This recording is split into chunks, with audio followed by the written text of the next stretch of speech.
Good evening. चलो start हम लोग करते हैं बेटा आज का सेशन। और आज बहुत ही इंपॉर्टेंट टॉपिक आज स्टार्ट होने वाला है और उस इंपॉर्टेंट टॉपिक का नाम है कैप्सूल। ठीक है, इससे प्रीवियस जो टॉपिक हम लोगों ने स्टडी किया था वो टॉपिक था टैबलेट। होपफुली कि आप सभी इस वीक पे जो टेस्ट होने वाला है संडे को 5 बजे शाम में, और जीडीसी वीकली टेस्ट आप सभी लोग उसके लिए प्रिपेयर कर भी रहे होगे।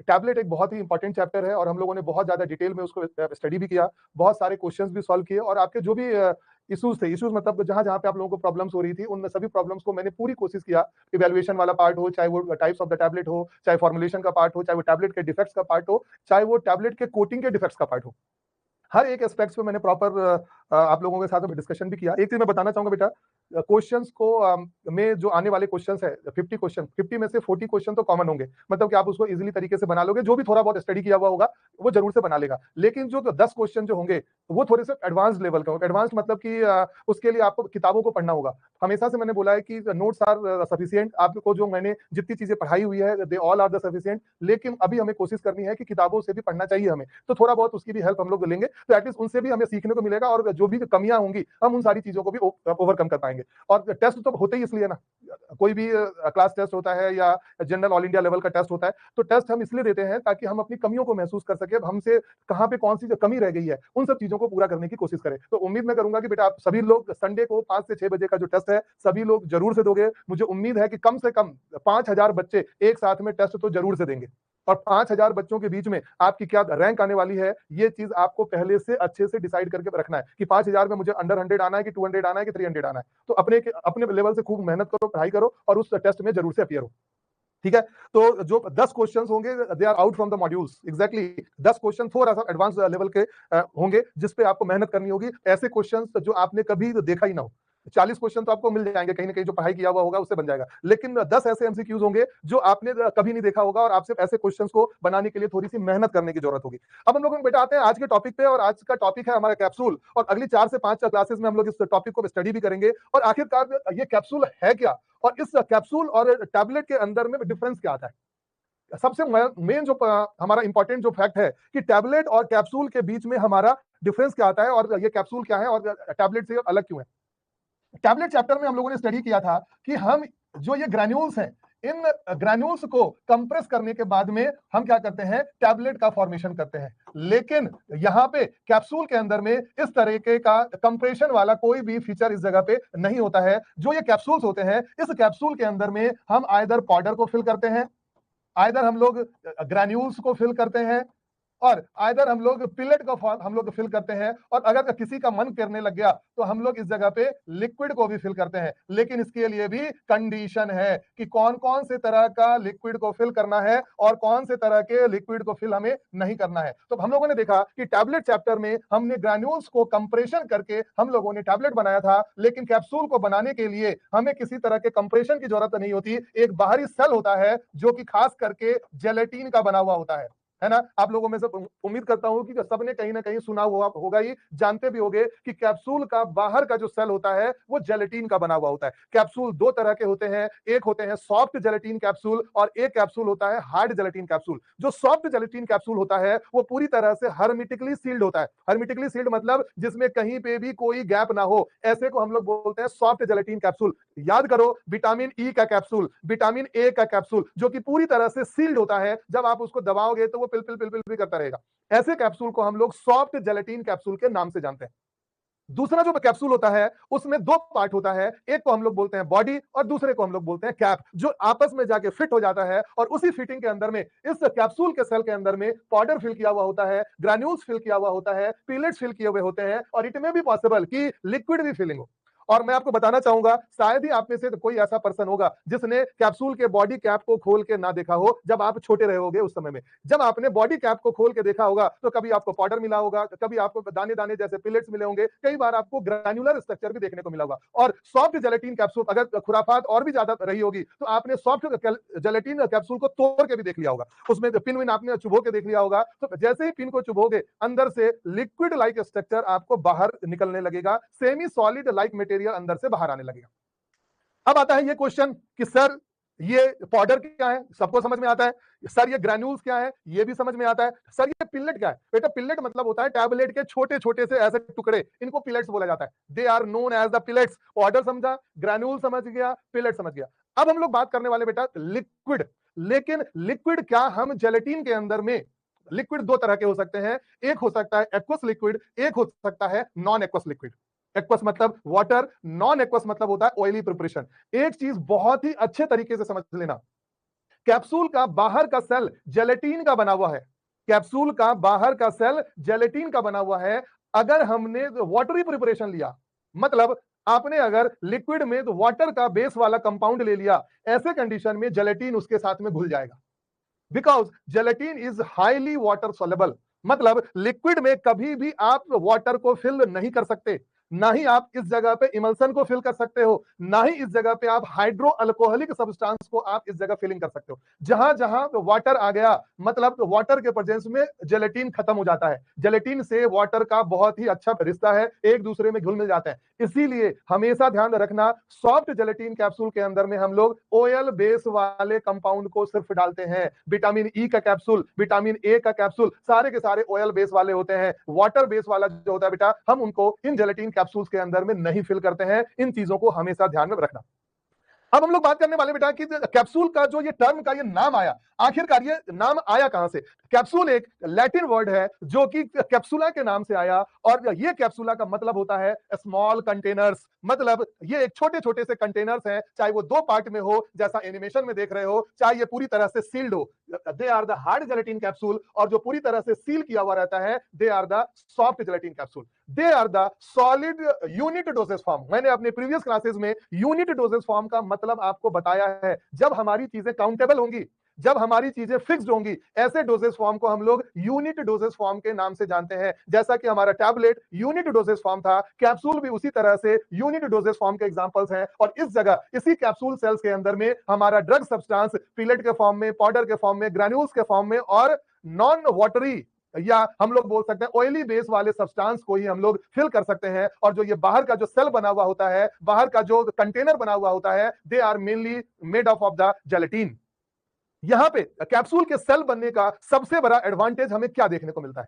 जहां टैबलेट हमारे अनकोटेड होते थे और हमने अगर उसको अपने टंग पे टेस्ट के रूप में ले लिया तो हमारा पूरा माउथ बिटर हो जाता था। लेकिन इस कैप्सूल के होने की वजह से, कैप्सूल के सेल होने की वजह से, चाहे ड्रग हमारा कितना भी बिटर क्यों ना हो, हमारे उस इनक्लोज्ड वेसल्स के अंदर में सारे पैक हो गए। और हमारा सबसे बड़ा जो एडवांटेज होता है वो होता है taste and order of the unpleasant drug. ऐसे ड्रग जो इजीली तरीके से नहीं खाए जा सकते हैं, उनका टेस्ट अच्छा नहीं है, उनका ऑर्डर अच्छा नहीं है, उन सभी चीजों के लिए ये कैप्सूल हमारा बहुत ही ज्यादा इंपॉर्टेंट है। चलो, अभी तक की चीजों के बारे में तो हमें मालूम चला कि हाँ भैया, एक जेलेटिन का एक डब्बा है, उसी डब्बे के अंदर में दवाइयों को फिल करो और खा डालो। किन किन चीजों को नहीं लेना है, तो वाटर बेस को नहीं लेना, इमल्सन को नहीं लेना, हाइड्रो अल्कोहलिक सब्सटेंस को नहीं लेना। अब और भी पॉइंट्स आते हैं कि और भी किन किन चीजों को कैप्सूल के अंदर में नहीं फिल किया जाता है। आइए समझते हैं उन सारे पॉइंट्स को। कैप्सूल के अंदर में KCl, KBr, NH4Cl और आयोडीन जैसे सब्सटेंस को, जो कि सॉल्ट फॉर्म में है, इनको भी हम नहीं फिल कर सकते हैं कैप्सूल में। बिकॉज ये सब्सटेंस बहुत ही एक्सट्रीमली सॉल्युबल मटेरियल है और कहीं ना कहीं हमारे ड्रग सब्सटेंस को खराब कर सकते हैं। या नहीं तो जब हम इन चीजों को स्टोमक में लेके जा पाएंगे, कैप्सूल के सारे अंदर में जाके जब कैप्सूल का सेल जब टूटेगा, यही वो सब्सटेंस है जो हमारे स्टोमक में इरिटेशन भी प्रोड्यूस कर सकते हैं, जलन पैदा कर सकते हैं, उस जगह प्रॉब्लम को क्रिएट कर सकते हैं। इसीलिए वाटरी सब्सटेंस के अलावा KCl, KBr, NH4Cl और आयोडीन, इन सब को भी कैप्सूल के सेल के अंदर में फिल नहीं किया जाता है। इन चीजों को समझना है, ठीक है। चलो, अब और पॉइंट को देखते हैं। अब और पॉइंट को हम लोग देखते हैं, और किन चीजों को नहीं फिल कर सकते हैं। इफ्लोरेसेंट सब्सटेंस और डेलिक्वेसेंट सब्सटेंस, इन सब्सटेंस को भी फिल नहीं किया जा सकता है। कौन कौन से सब्सटेंस है बेटा? इफ्लोरेसेंट और डेलिक्वेसेंट। कौन कौन से? इफ्लोरेसेंट सब्सटेंस और डेलिक्वेसेंट सब्सटेंस को भी कैप्सूल के सेल में फिल नहीं किया जा सकता है। अब अगला ही क्वेश्चन होगा कि सर ये इफ्लोरेसेंट सब्सटेंस क्या है, ये डेलिक्वेसेंट सब्सटेंस क्या है? पूछो, जानते हो तो बताओ, वरना तो पूछ लो कि सर बताओ हमें कि इफ्लोरेसेंट सब्सटेंस क्या है और डेलिक्वेसेंट सब्सटेंस क्या है, फिर बताता हूं। पता है सबको? पता है सबको इफ्लोरेसेंट सब्सटेंस और डेलिक्वेसेंट सब्सटेंस? आता है सर? नहीं पता है सर, बताइए। Lubricate the water and form the solution, sir बता दीजिए। आपने पहले बताया है। चलो, मॉइस्चर रिलेटेड रिलीज है। ओके, चलो, बहुत ही आसान से शब्दों में समझिए। आता है नहीं आता है, फिर से देख लेते हैं। इफ्लोरेसेंट, इफ्लक्स, ई से क्या होता है? इफ्लोरेसेंट, ई फॉर होता है इफ्लक्स। इफ्लक्स मतलब कि जो बाहर आता हो। इफ्लोरेसेंट सब्सटेंस ऐसे सब्सटेंस हैं जो वाटर को निकालने का काम करते हैं।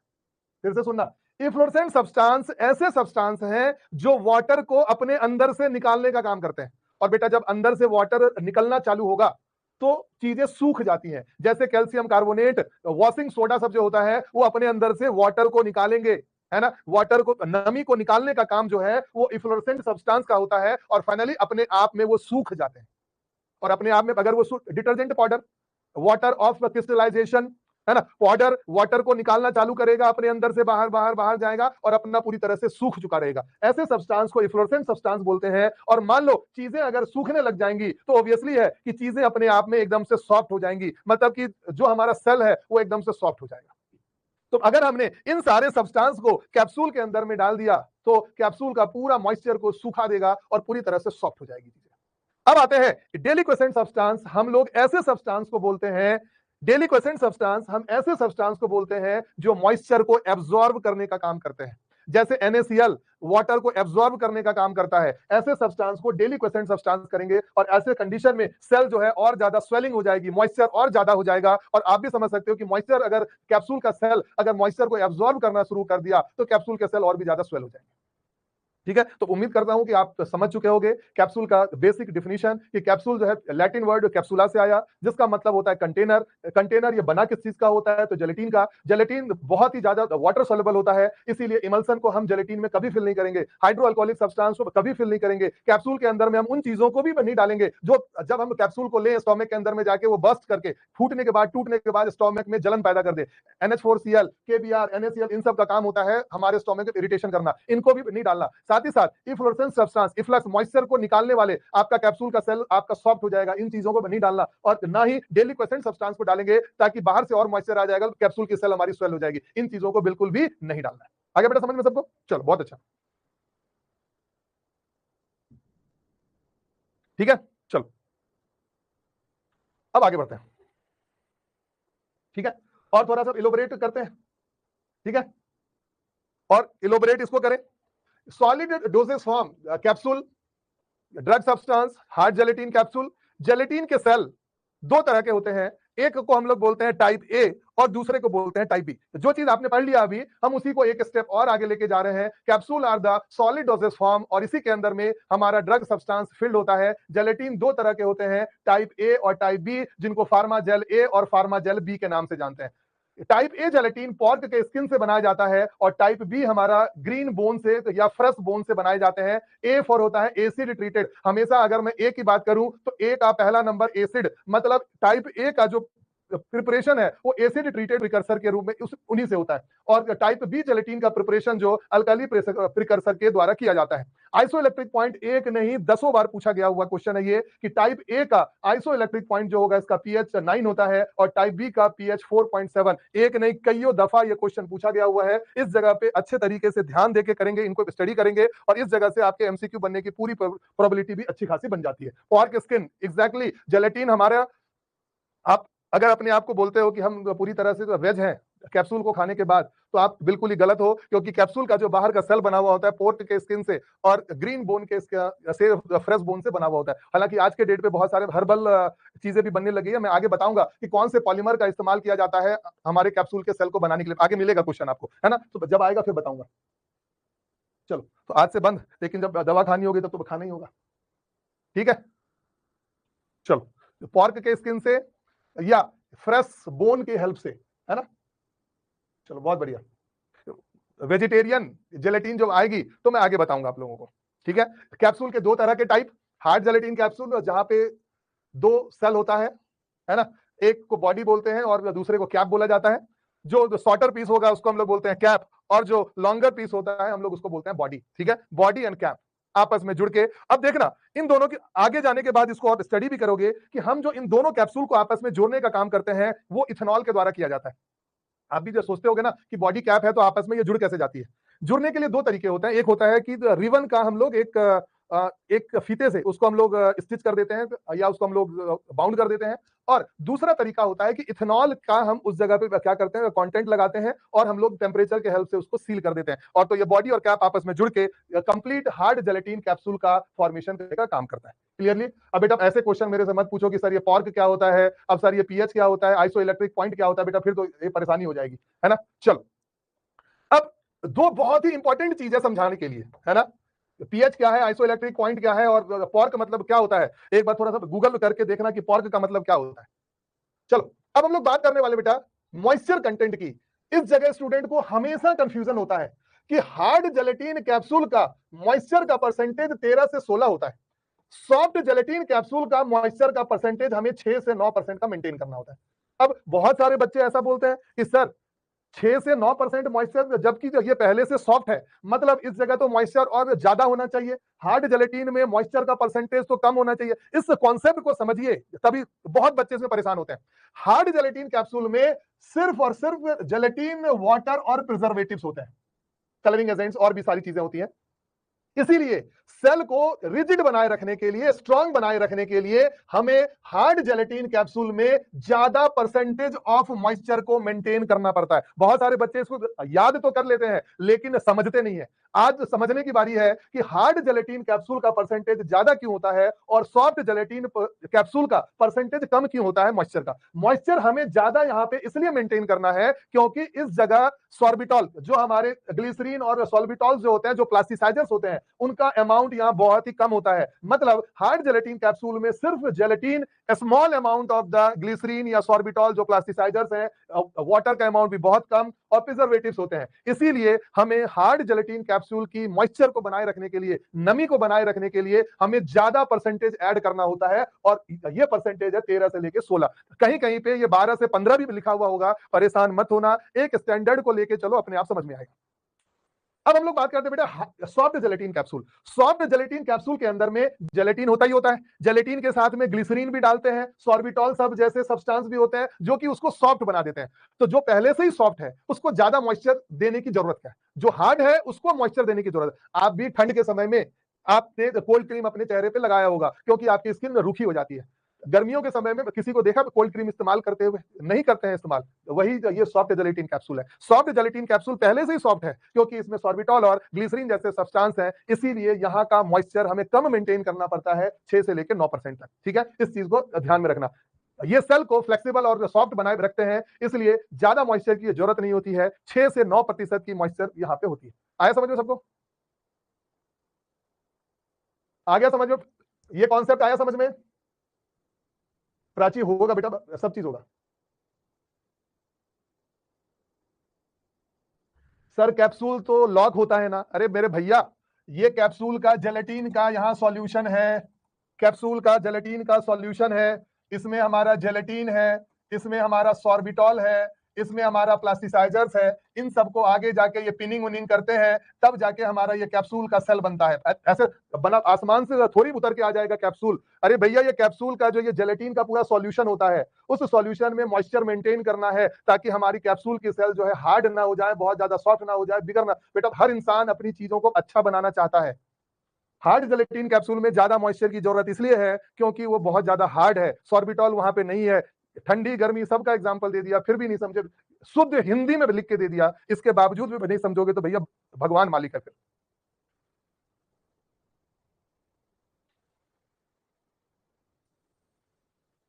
आया समझ में? गौरव जी थोड़ा सा केमिस्ट्री एक बार पढ़ के आइए, पीएच और आइसो इलेक्ट्रिक पॉइंट क्या बोलते हैं। आइसो इलेक्ट्रिक पॉइंट, जुपिटर साइन किसको बोला जाता है, आइसो इलेक्ट्रिक पॉइंट किसको बोलते हैं, पीएच क्या होता है। बेटा ऐसी चीजों के बारे में थोड़ा सा आपको मेहनत करने के लिए बोलूंगा, मैं सलाह दूंगा, आप इस चीज को जरूर से करेंगे। यहाँ पे एक पूरा सा कंटेनर है, इस कंटेनर में ढेर सारा जेलेटिन भरा हुआ है। ये जेलेटिन आ गया पॉर्क के स्किन से, बोन से, ये ढेर सारा हमने सारा process acid treated, alkali treated करके हमने ये लबालब ये जेलेटिन का सॉल्यूशन। ठीक है, अब मैं इस जगह पे लिख रहा हूं कि भैया इसमें क्या है, जेलेटिन के अलावा और भी कुछ चीजें हैं। यहाँ पे है जेलेटिन, ठीक है, यहाँ पे है प्लास्टिसाइजर, प्लास्टिसाइजर को डालोगे, सॉर्बिटॉल, ग्लिसरीन, सॉफ्टनिंग बनाने के लिए। साथ ही साथ इसमें डालोगे प्रिजर्वेटिव। प्रिजर्वेटिव को क्यों डालोगे भैया, ये काफ के स्किन से बना हुआ है, बोन से बना हुआ है, तो माइक्रोबियल अटैक होने का फुल चांसेस है। अब इसी से हम लोग दो तरह के कैप्सूल को बनाते हैं। अब आप ये बोलोगे कि सर ये जेलेटिन कैप्सूल आ गया, ये बनता कैसे है? हम इसी जेलेटिन के सॉल्यूशन से इन सब चीजों को मिला के 1, 2 और 3 इन तीनों को यहाँ पे पूरा घोलते हैं, अच्छे तरह से इसको गर्म वर्म करते हैं, और ये गर्म करने के बाद में दो चीजें बनाते हैं। एक हम लोग बनाते हैं सॉफ्ट जेलेटिन कैप्सूल, और एक हम लोग बनाते हैं बॉडी और ये कैप वाला, इसको हम लोग बोलते हैं हार्ड जेलेटिन कैप्सूल। मैंने बोला सॉफ्ट जेलेटिन कैप्सूल, सॉफ्ट इसलिए है बिकॉज इसमें सॉर्बिटॉल का अमाउंट ज्यादा है। हार्ड जेलेटिन कैप्सूल का मॉइस्चर 13 से 16 हमें इसलिए रखना है क्योंकि इस जगह मॉइस्चर का अमाउंट हमारा कम है, मतलब इस जगह इसमें हार्ड जेलेटिन कैप्सूल में सॉर्बिटॉल लेस होता है, हार्ड जेलेटिन कैप्सूल में सॉर्बिटॉल हाई होता है, इसीलिए इसमें हमें कम की मॉइस्चर की जरूरत है, इसमें ज्यादा की मॉइस्चर की जरूरत है। आ गया समझ में? अब तो समझ गए।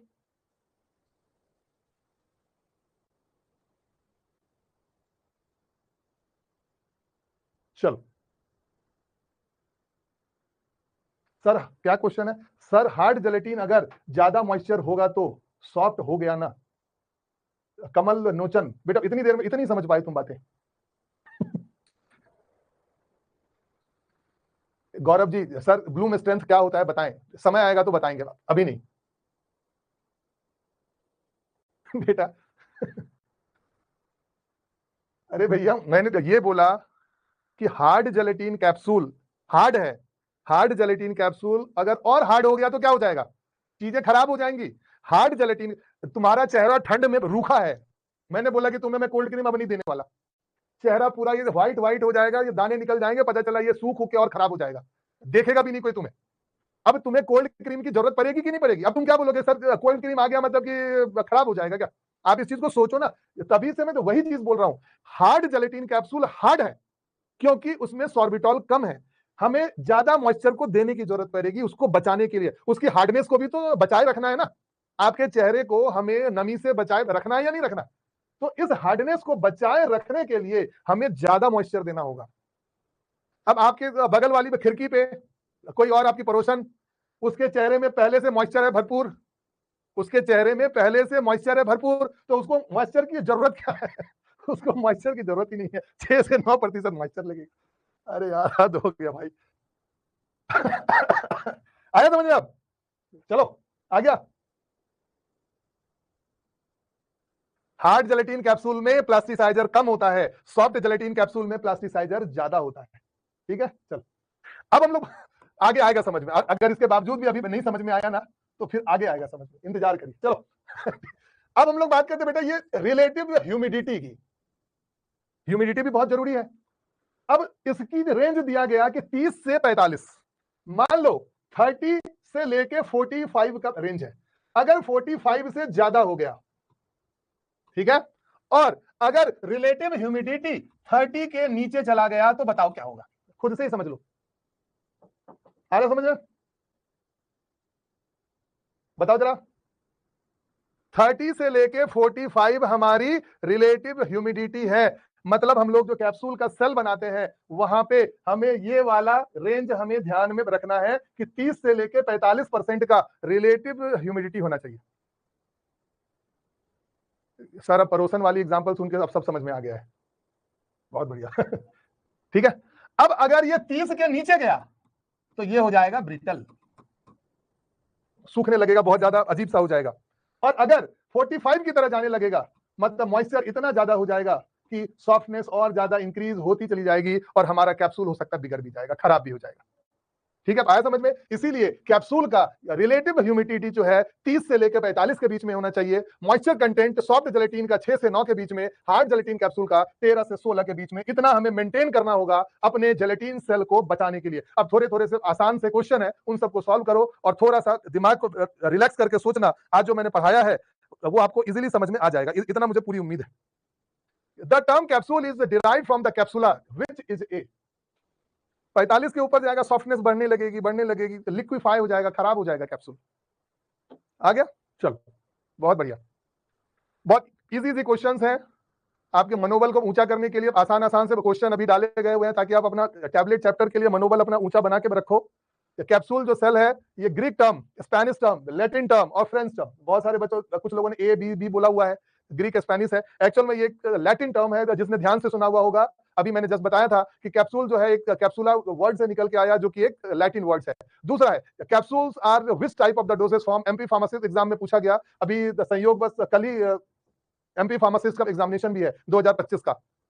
सॉलिड डोजेस फॉर्म है, लिक्विड डोजेस फॉर्म है, तो सेमी सॉलिड डोजेस फॉर्म है या गैसियस डोजेस फॉर्म होगा। तो ऑब्वियसली है कि कैप्सूल जो है हमारा एक सॉलिड डोजेस फॉर्म के एग्जांपल में आता है। सेमी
नेट चला गया क्या?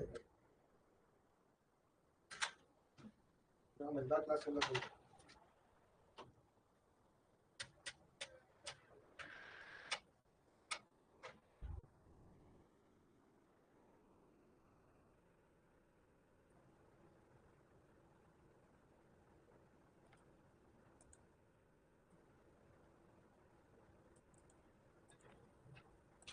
ये कैसे हो रहा है देखो, पता नहीं टाइप चला गया, रिफ्रेश किया ऊपर से,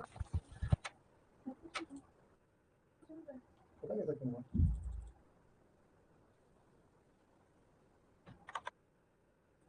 अभी कोई इशू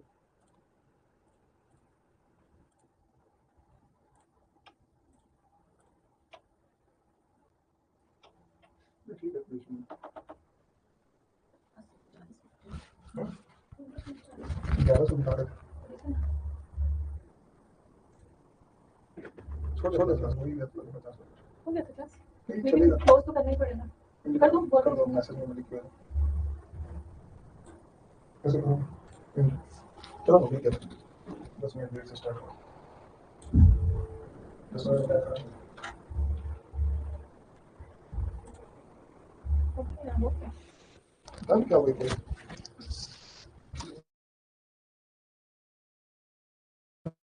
इतना क्यों चल रहा है ऐसे? अरे क्या होता है कुछ हुआ नहीं। पता नहीं यार क्या नेटवर्क का इशू था बेटा। देखो एक मिनट, अभी चेक करो, आ गया स्क्रीन आया क्या? अभी चेक करो बेटा, पता नहीं कुछ नेटवर्क का इशू आ गया था, वॉइस ब्रेक, पता नहीं यार क्या हो गया था। ठीक है, अभी चेक करो, स्क्रीन इज ऑफ।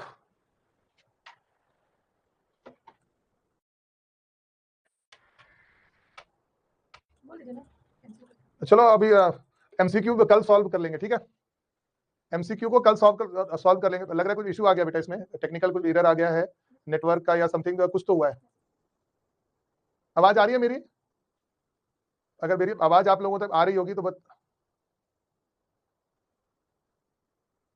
वॉइस आ रही है बेटा, तो मैं ये बताना चाहूंगा बेटा आप लोगों को कि थोड़ी सी लग रही है कोई इशू आ गई है। वैसे भी 10 मिनट्स की क्लास अभी बची हुई थी, तो आगे का कंटिन्यू हम लोग कल की क्लास में करेंगे। अच्छे से पढ़ के आना, एमसीक्यू को सॉल्व करके आना, और डिटेल में हम लोग अगली क्लास में जाने वाले हैं। ठीक है, चलो, all the best, thank you, bye, take care.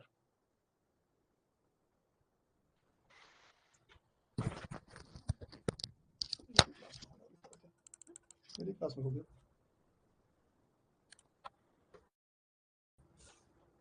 काम से